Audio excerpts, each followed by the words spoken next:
Media మిత్రులందరికీ నా నమస్కారం.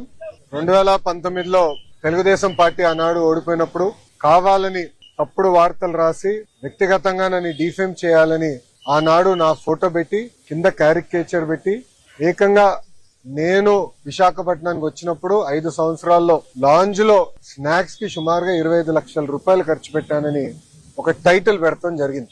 చిన్నబాబు చిరుతిండి 25 లక్షలండి అనే టైటిల్ తో పక్కన ఫోటో పెట్టి ఏకంగా ఆనాడు ఆర్టికల్ వేశారు. ఆ రోజు నుంచే నేను సాక్ష్యమైన పోరాటం మొదలు పెట్టాను. ఎవరన్నా గాని మీడియా మిత్రులు గాని ఎవరన్నా గాని ఒక ఆర్టికల్ వేసేటప్పుడు ఫ్యాక్ట్స్ అని వెరిఫై చేసుకోవాలి. అవసరమైతే ఎవరిపైన అయితే రాస్తున్నామో వాళ్ళకి ఫోన్ చేసి ఇట్లా ఏబోతున్నాం, మీ అభిప్రాయం ఏంటి, మీ వర్షన్ ఏంటి అనేది జనరల్ గా కనుక్కునే సంస్కృతి ఉంటుంది. కానీ అలాంటిది ఏం చేయకుండా కావాలని నన్ను కించపరిచే విధంగా ఆ ఆర్టికల్ వేసి ఆ రోజు పబ్లిష్ చేస్తాం జరిగింది. దానిపైన నేను సుమారుగా గత 6 సంవత్సరాలుగా నేను పోరాడుతున్నాను. ఇది 7వ నేను ఈ కేసు పైన విశాఖపట్నానికి వస్తాం. ఆ రోజు ద వీక్ అని వీక్లీ మ్యాగజైన్ కూడా ఆర్టికల్ వేస్తే నేను వాళ్ళకి నోటీస్ పంపించి ఆధారాలతో సహా, ఎందుకంటే ఏ డేట్స్ అయితే ఆర్టికల్ వేశారో ఆ రోజు నేను విశాఖపట్నంలో లేదని కూడా నేను నిరూపిస్తాం కూడా జరిగింది. అది తెలుసుకుని వాళ్ళు ఏకంగా రిజైండర్ వేసి క్షమాపణ కూడా కోరుతాం జరిగింది. నేను గతంలోనే చెప్పాను, 2014 నుంచి 19 కానివ్వండి, ఇప్పుడు కూడా అంటే గడిచిన 18 నెలలు కానివ్వండి, నేను విశాఖపట్నానికి వచ్చినప్పుడు ప్రభుత్వం నుంచి టికెట్ తీసుకోవట్లేదు, ప్రభుత్వ గెస్ట్ హౌస్ లో నేను ఉండట్లేదు. నేను వాడే వాహనాలు 2 వాహనాలు కూడా ప్రభుత్వ వాహనాలు కాదు. ఆ డీజిల్ ఖర్చు కూడా నాదే. నేను తాగే వాటర్ బాటిల్ గాని, చివరికి కాఫీ కూడా ఎయిర్పోర్ట్ లో లాంజ్ లో ఒక 5 నిమిషాలు నాయకులు మాట్లాడాలంటే లాంజ్ లో కాఫీ పౌడర్, వాటర్, చివరికి మగ్గు కూడా నాదే. ఎందుకంటే నాకు ఇది మా తల్లి నాకు నేర్పించిన సంస్కృతి. మనం ప్రజాస్వామ్యంలో ఉన్నాం. ప్రజలకు పవిత్రమైన బాధ్యత మనకు పెట్టారు. వాళ్ళ ఏ నమ్మకంతో అయితే మనకు గెలిపించారో ఆ నమ్మకం నిలబెట్టుకోవాల్సిన బాధ్యత మనందరిపైన ఉంటుంది. ఏమున్నా ఖర్చులు కుటుంబం పరంగా మేము బనాయిస్తాం. నేను గతంలోనే చెప్పాను, ఇంట్లో అమ్మ బ్రహ్మని సంపాదిస్తే బాబు గారు నేను ఖర్చు పెడుతున్నా అని. మా క్రెడిట్ కార్డ్ బిల్లు కూడా వాళ్ళే కడతాం జరుగుతుంది. సో ఒక పారదర్శకంగా నిలబడాలన్న ఆలోచనతో మేము చేస్తున్నాం. ఇక్కడ మీడియా మిత్రులు కూడా తెలుసు, నేను ఎప్పుడు విశాఖపట్నం వచ్చినా గవర్నమెంట్ ప్రోగ్రామ్ వచ్చినా కూడా నేను తెలుగుదేశం పార్టీ కార్యాలయంలో ఆనాడు పాదయాత్రకు వాడిన బస్సులోనే మేము పడుకుంటా పొద్దున్న లేసి కార్యకర్తలు కలిసిన తర్వాతనే ఏ కార్యక్రమానికి అయితే నేను బయలుదేరతాం కూడా మీరందరూ చూస్తాం జరుగుతుంది. సో క్రమశిక్షణ, ఒక పట్టుదలతో ప్రజలకు సేవ చేయడానికి నేను రాజకీయాల్లోకి వచ్చాను. అందుకే తప్పుడు వార్తలు రాసినప్పుడు నాకు చాలా బాధ కలిగింది. క్యారికేచర్ వేసి, అంటే పైన నా ఫోటో కింద క్యారికేచర్ వేసి నన్ను కించపరిచే విధంగా చేసినప్పుడు దీని మీద పోరాడాలని ఆనాడే నేను నిర్ణయించాను. తప్పుడు రాతల పైన తప్పనిసరిగా నాడు నేడు ఎప్పుడు నేను పోరాడతాను. 2 కాదు, 3 కాదు, 5 కాదు, ఇంకో సంవత్సరం ఎక్కువ పెట్టినా న్యాయం నా వైపు ఉందని నేను బలంగా నమ్ముతున్నాను. నేను గెలుస్తానని కూడా నేను నమ్ముతున్నాను. ఎందుకంటే నేను ఏనాడు తప్పు చేయని వ్యక్తి, చేయబోను కూడా. సో ఇప్పుడు మీడియా మిత్రులు కానీ ప్రశ్నలు ఉంటే దానికి సమాధానం చెప్పేదాన్ని నేను సిద్ధం.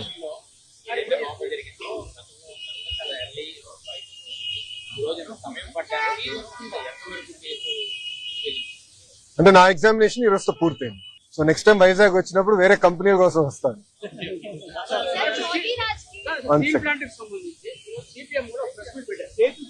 విశాఖ ఎకనామిక్ రీజన్ సంబంధించి 2500 ఎకరాలు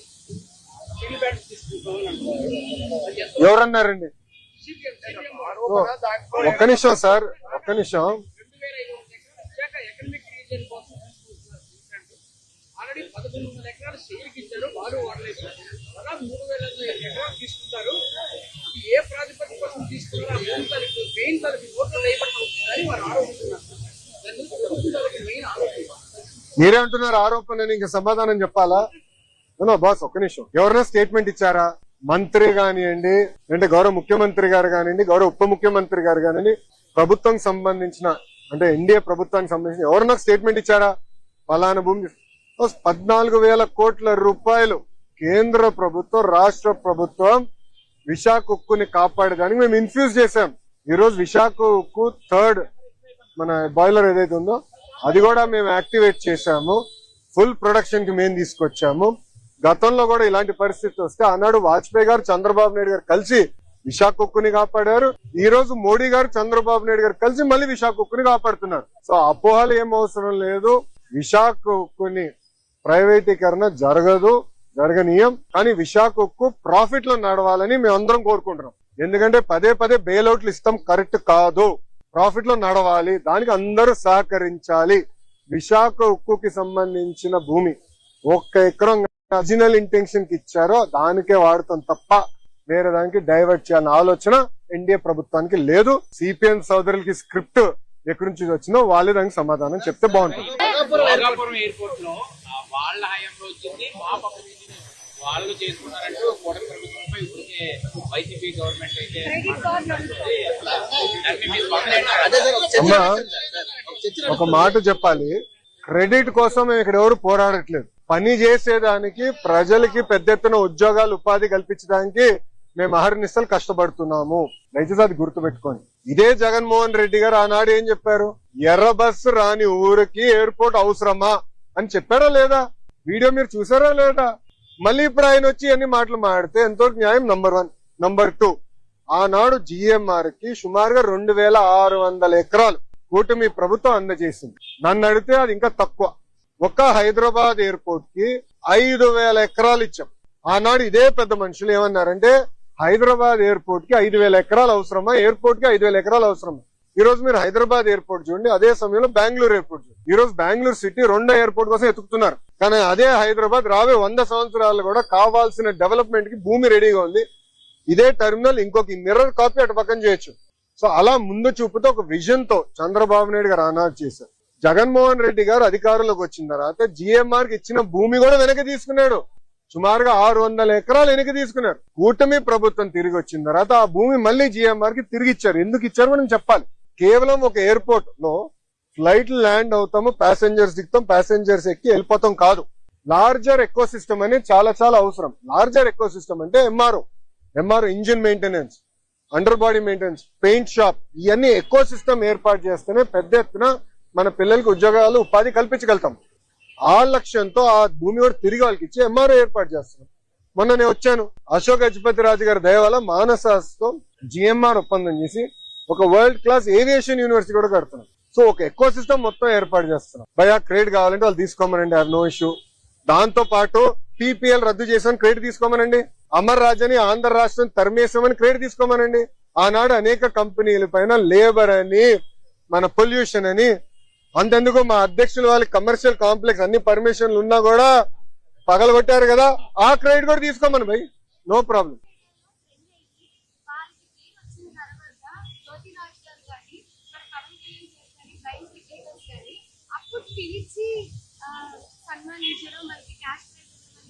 అవునమ్మా,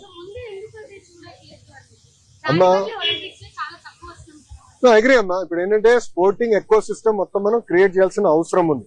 అందుకే మీరు చూస్తే నేను ఇండియన్ ఉమెన్ క్రికెట్ టీమ్ ని మీరందరూ గుర్తించిన ముందర నేను కలిసిన వాళ్ళు. అప్పుడు మితాలి గారిని కలిసాం. మితాలి గారిని ఏకంగా ఒక అడ్వైజర్ గా ఆంధ్ర క్రికెట్ అసోసియేషన్ అడ్వైజర్ గా నియమించాం.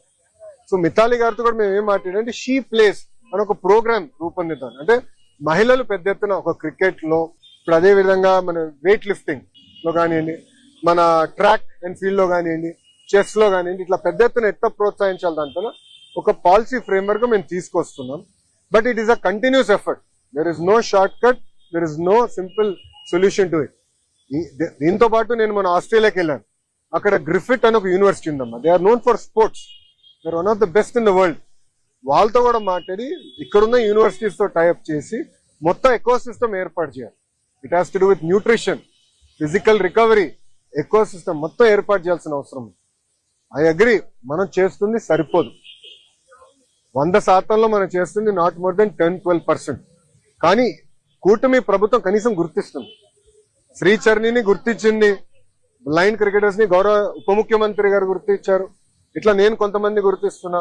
చేసి వాళ్ళు కూర్చోబెట్టి వాళ్ళ గతంలో పడిన కష్టాలు ఏంటి, అది వేరేకి అంటే వేరే పిల్లలు ఇబ్బంది పడకుండా ఎట్లా చేయాలి, ఎకో సిస్టమ్ ఎట్లా ఏర్పాటు చేయాలి వాళ్ళు కనుక్కుని we are trying to create an ecosystem. అది ఓవర్ నైట్ అవుతా అవుతుంది. It requires a lot of effort. స్త్రీశక్తి ఉచిత బస్సు పథకాన్ని తీసుకొచ్చింది. అయినప్పటికీ చాలా వరకు కూడా బస్ సెంటర్ లో బస్సులు నిలపకపోవడం వల్ల గర్భిణీలు కూడా బస్సులు వెనక పరుగులు తీయాల్సినటువంటి పరిస్థితి ఉంది. ఒకవైపు చూసుకుంటే నువ్వు ఆ డీటెయిల్స్ మాకు ఇవ్వండి సార్. ఆ డీటెయిల్స్ మాకు ఇవ్వండి. ఎక్కడ ఆగట్లేదో కొంచెం డీటెయిల్స్ ఇస్తే వీల్ కరెక్ట్. అంతేగాని ఆపాలనేది రూల్ ఉంది, we'll correct. No issue sir. Construction start అయిపోతుంది. అవసరం మళ్ళీ మంచి రోజు కోసం ఆగాలి. వర్క్ స్టార్ట్ చేయాలి. మళ్ళీ ఫిబ్రవరి వరకు మంచి రోజులు లేదు. కన్స్ట్రక్షన్ జరుగుతుంది. స్టార్ట్. No issue. ఒక్క నిమిషం సార్. 1 సెకండ్. ఏం సార్, ఈ 1-2 months లో వర్క్ స్టార్ట్ అవుతుంది sir. Data centre will start అవుతుంది సార్. ఏం సార్,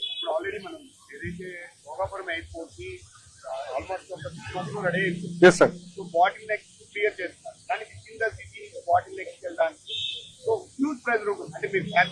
ఉంటుంది ఉంటుంది.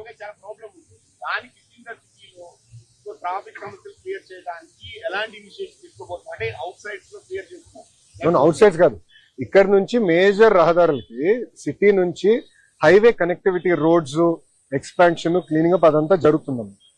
ఆల్రెడీ విశాఖ అంటే సిటీ నుంచి మేజర్ రహదారు అంటే హైవేకి వెళ్ళేదానికి కనెక్టివిటీ ఫస్ట్ క్లియర్ చేయాలమ్మా. అది ఏం చేస్తుంటే విశాఖపట్నం ఎకనామిక్ రీజియన్ మీటింగ్ అయిన తర్వాత గౌరవ ముఖ్యమంత్రి గారు విఎంఆర్డి మన ఐఎస్ అధికారులకి ఏం చెప్పారంటే శాసనసభ్యులతో కూర్చుని మీరు ప్లాన్ చేసి ప్రెసెంట్ ఇట్ అని కూడా చెప్పారు. ఆ bottlenecks will clear. But నేనేమంటానంటే with all fairness, Shamshabad airport open అయినప్పుడు రింగ్ రోడ్ ఇంకా పూర్తి అవలా, పని ప్రారంభించి అలాంటి ఇబ్బందులు లేకుండా we're trying to finish everything. But there will be areas to improve. కొన్ని బాటిల్ నెక్స్ కొత్త వస్తాయి, మనకు తెలియని బాటిల్ నెక్స్ కొన్ని ఏర్పడితే అక్కడ ఫ్లైఓవర్లు వేయాలి, ఇవన్నీ చేయాలి. ఇది నిరంతర ప్రక్రియ అమ్మా. ఎందుకంటే విశాఖపట్నం ఎకనామిక్ రీజియన్ అంటే శ్రీకాకుళం టు అనకాపల్లి వరకు కూటమి ప్రభుత్వ లక్ష్యం ఏంటంటే $1 trillion ఎకనామిక్ రీజియన్ అవ్వాలని. So white collar jobs to blue collar jobs మొత్తం ఎకో సిస్టమ్ ఇక్కడ ఏర్పాటు చేయాలంటే దానికి it requires social infrastructure, hard infrastructure, power infrastructure, ఇవన్నీ మేము ఏర్పాటు చేయాలి. ఆ దిశగా మేము ఈ విశాఖపట్నం ఎకనామిక్ రీజియన్ మ్యాప్ చేసాం. వీళ్ళు ఎగ్జిక్యూట్ విశాఖలో మెట్రో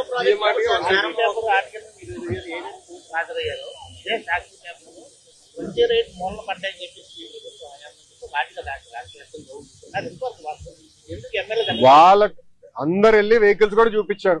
వాళ్ళ టైంలో తీసుకొచ్చిన, వాళ్ళ టైంలో మూతపడిన 108 తప్ప ఎన్డీఏ అధికారంలోకి వచ్చిన తర్వాత ఒక్కటి కూడా మూసేయలేదు.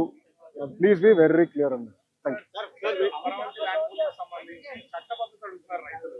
అసలు ఏంటి? ఇప్పుడు ఇంతకు ముందు అయితే 50,000 ఎకరాలు చాలా ఈజీగా ఇచ్చారు. ఇప్పుడు 16,000 ఎకరాలకు కూడా చట్టబద్ధత అనేది ఏం ప్లాన్ చేయాలి? ఆల్రెడీ చట్టబద్ధత ఉంది కనుకనే గత ప్రభుత్వం రాజధాని తరలించలేకపోయింది. ఆల్రెడీ లీగలీ బైండింగ్ కనుక మీరు చూస్తే జనరల్ గా ఇలాంటి కార్యక్రమాలు చేసినప్పుడు ప్రభుత్వం అగ్రిమెంట్లు అంటే ప్రభుత్వం అనుకూలంగా చేస్తుంది. కానీ ఆనాడు ముందు చూపుతో గౌరవ ముఖ్యమంత్రి గారు అగ్రిమెంట్లు చేసినప్పుడు అమరావతి రైతులతో అంటే రాష్ట్ర ప్రభుత్వం చేసినప్పుడు రైతుల పక్షాన చేసిన అగ్రిమెంట్, అందుకే రాజధాని తరలించలేకపోయారు. ఈ రోజు మీరు వెళ్ళి చూడండి, అమరావతి పనులు కూడా ఇక్కడ ఎట్లయితే ఎకనామిక్ రీజియన్ యాక్టివిటీలు భోగాపురం ఎయిర్పోర్ట్ ఎంత స్పీడ్ గా జరుగుతుందో అమరావతి పనులు కూడా అంతే స్పీడ్ గా జరుగుతున్నాయి. మీరు పొద్దునకి సాయంత్రానికి డిఫరెన్స్ ఉంటుంది, అంత స్పీడ్ అక్కడ కూడా పనులు జరుగుతున్నాయి.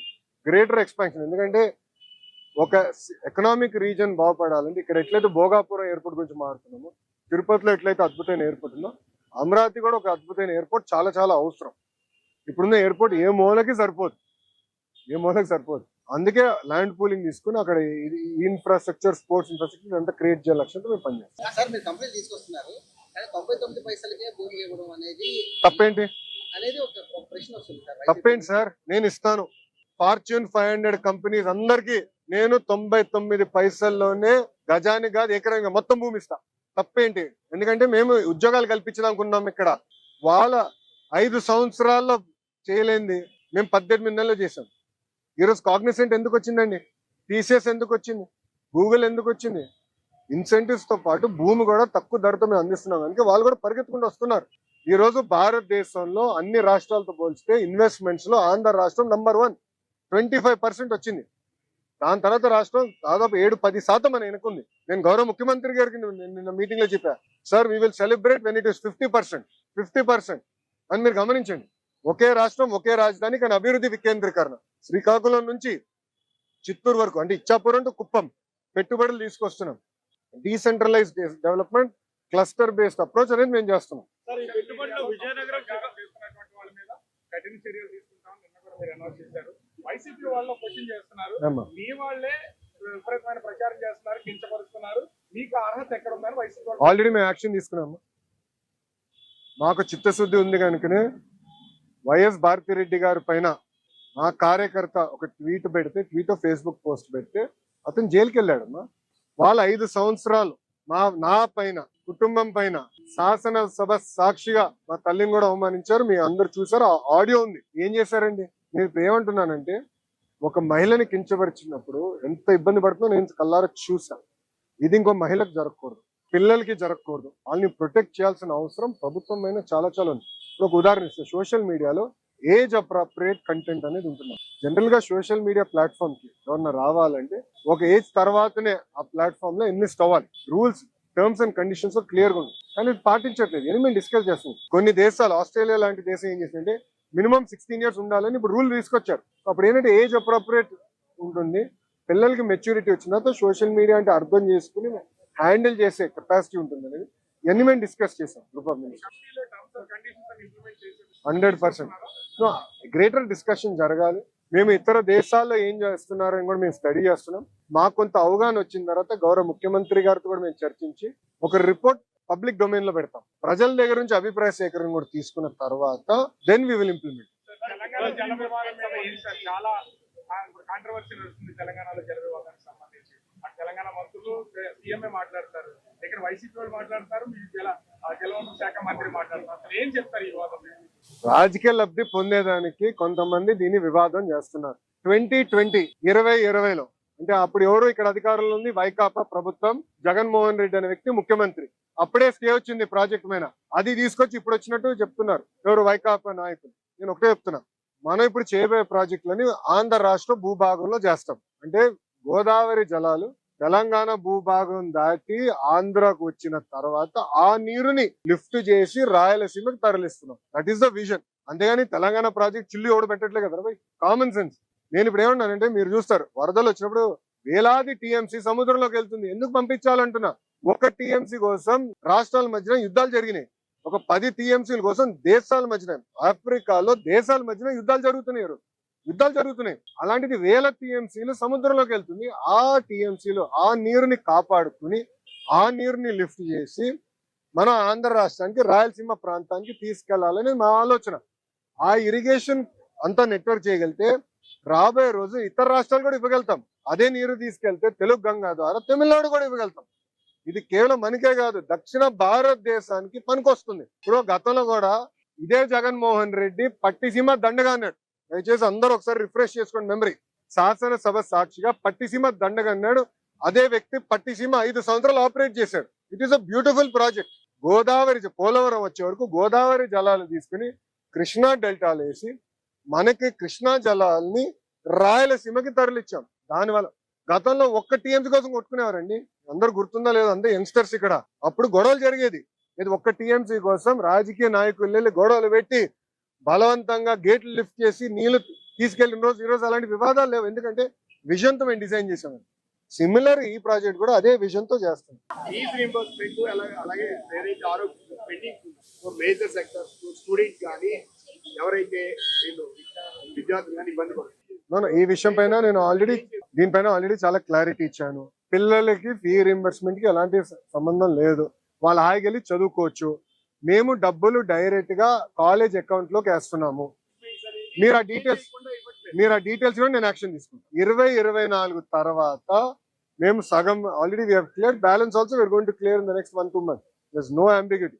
ఆ డబ్బులు డైరెక్ట్ గా కాలేజ్ అకౌంట్ లోకి మేము వేస్తున్నాం. గతంలాగా పిల్లల్ని కన్విన్స్ చేసి తల్లిదండ్రుల అకౌంట్లు వేసి మళ్ళీ జాయింట్ అకౌంట్ ఇవన్నీ చేయదలుచుకోలేదు. Old mechanism of fee reimbursement ఏదైతే ఉందో ఆ మెకానిజం మేము కొనసాగిస్తాం. రెండోది, ఎన్టీఆర్ వైద్య సేవ కూడా మీరు చూస్తే ఎప్పుడు లేని విధంగా మేము అన్ని చెల్లిస్తూనే వస్తున్నాం. ఒక నెల అటు ఇటు అవుతుంది తప్ప వీఆర్ క్లియరింగ్ ఆల్ పెండింగ్స్. అందుకే ఇది స్ట్రీమ్ లైన్ చేసేదాన్ని కూడా 100% ఇన్సూరెన్స్ మోడల్లోకి వెళ్ళాలని మేము నిర్ణయం కూడా తీసుకుంటాం. రాష్ట్రంలో రెడ్ బుక్ రాజ్యాంగం నడుస్తుంది. కేవలం 3 పేజీలు అయ్యాయి అంటున్నారు. ఇంకా ఎన్ని పేజీలు ఉన్నాయి అర్థం కాలేదని రాంబాబు. చట్టాన్ని ఉల్లంఘించిన వాళ్ళు ఎవరు నేను వదిలిపెట్టాను. నేను సుమారుగా 100 పబ్లిక్ మీటింగ్ చేశాను. పాదయాత్రలు 100 పబ్లిక్ మీటింగ్.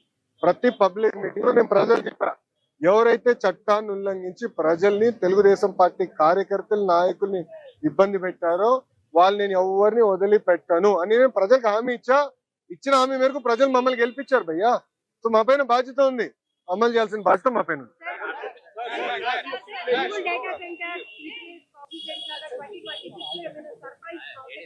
100% ఉంటాయి, 100% ఉంటాయి అమ్మా. నేను చెప్తున్నాను, our vision is very clear. ఆర్థిక రాజధాని Visakhapatnam, there is no ambiguity.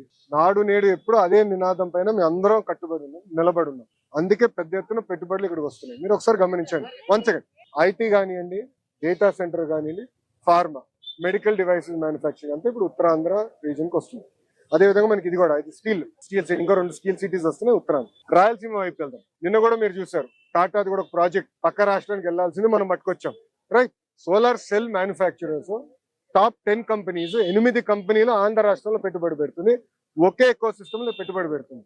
నేను ఇది ఎందుకు చెప్తున్నానంటే మా క్లస్టర్ బేస్డ్ డెవలప్మెంట్ అనేది మా నినాదం. క్లస్టర్ బేస్డ్ డెవలప్మెంట్ ఉంటేనే ఈ క్లస్టర్స్ రేపు సర్వైవ్ అవుతాయి, థ్రైవ్ అవుతాయి. సో అందుకే డీసెంట్రలైజ్ డెవలప్మెంట్ అనేది మేము చేస్తున్నాం. అన్ని ప్రాంతాలని సమగ్ర అభివృద్ధి చేయాలనేది కూటమి ప్రభుత్వం నినాదం. చెప్పండి sir. 1 second sir, 1 second madam please.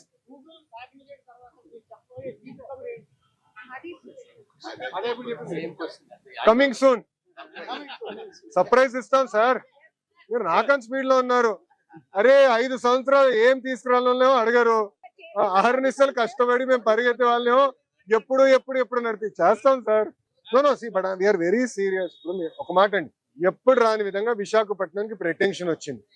అందరూ విశాఖపట్నం గురించి మాడుతున్నారు. It is a fact. Right, IT కానివ్వండి, డేటా సెంటర్ లో కానీ అందరు ఇప్పుడు డిస్కషన్ స్టార్ట్ అయింది. డేటా సెంటర్ లో కూడా ఇంకా న్యూస్ ఉంది. ఎందుకంటే మా లక్ష్యం 6 gigawatt, 6 gigawatts of data centre ఎక్కువ. 6 gigawatల తర్వాత మేము బ్రేక్, అక్కడతో ఫుల్ స్టాప్ చేద్దాం. 1 సెకండ్ లెట్ మీ ఫినిష్. 6 gigawatలు అచీవ్ చేయాలి. ఐటీలో కూడా నా లక్ష్యం ఏంటంటే టాప్ 100 కంపెనీస్ ఏదైతే వాళ్ళందరినీ విశాఖపట్నం తీసుకెళ్ళాలి లక్ష్యం పెట్టుకున్నాం, చేసి చూపిస్తాం. 1 సెకండ్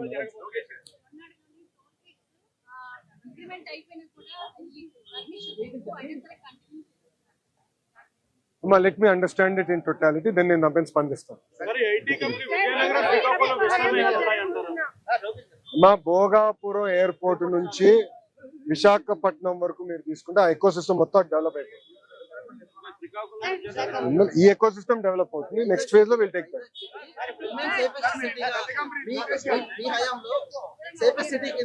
మీరు ఒక మాట చెప్తానమ్మా, మహిళల్ని గౌరవించాలనేది మేము కరికులం నుంచి మొదలు పెడుతున్నాం.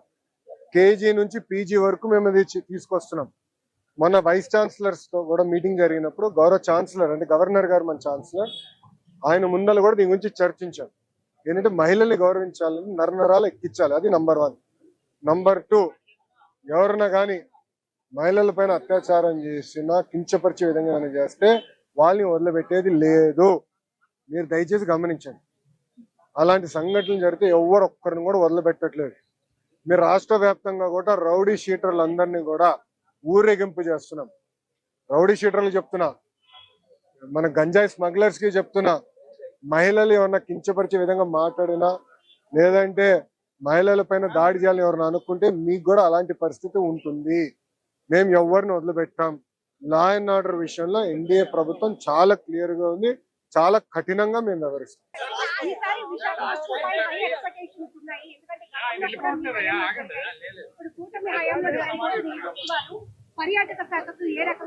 అమ్మా, మీరు ఆల్రెడీ చూస్తున్నారు, ఎక్స్పెక్టేషన్స్ తగిన విధంగా మేము పనిచేస్తున్నామని మేము నమ్ముతున్నాం. ముందు ఇంకా పెద్ద ఎత్తున పెట్టుబడులు వస్తాయి. దానికి overall eco system, Visakhapatnam economic reason ని బలోపేతం చేస్తాం. ఒక పక్కన Visakhapatnam economic reason, Amaravati economic reason, Tirupati economic reason, ఈ 3 కూడా సమగ్ర అభివృద్ధి చేసే బాధ్యత మేము తీసుకుంటాం.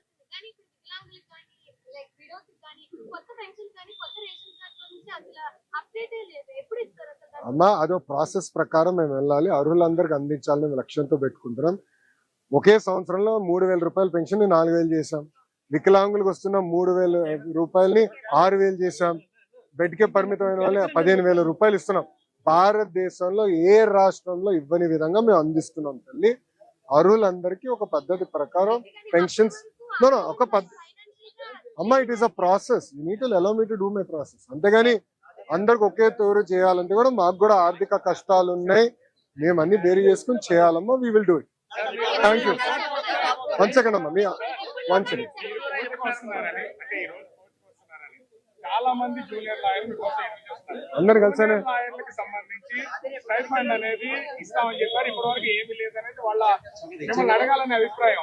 I have met them. వాళ్ళు అడిగింది వాళ్ళు కొన్ని ఇదే కాదు, మిగతా 2-3 విషయాలు నన్ను డిస్కస్ చేశారు. అది నేను ఆల్రెడీ ఫరూక్ గారితో మాట్లాడాను. I'll take it up. ఓకేనమ్మా అమ్మా. అది కందుల దుర్గేష్ గారిని అడగాలి స్వామి, ఆయన శాఖకు మంత్రి. మీరు ఆయన అడగాలి, నన్ను అడిగితే ఎట్లా? అది ఆయన అడగండి.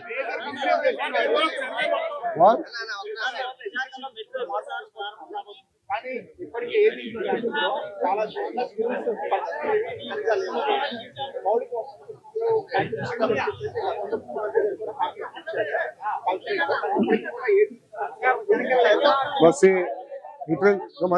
ఇది కంటిన్యూస్ ప్రాసెస్.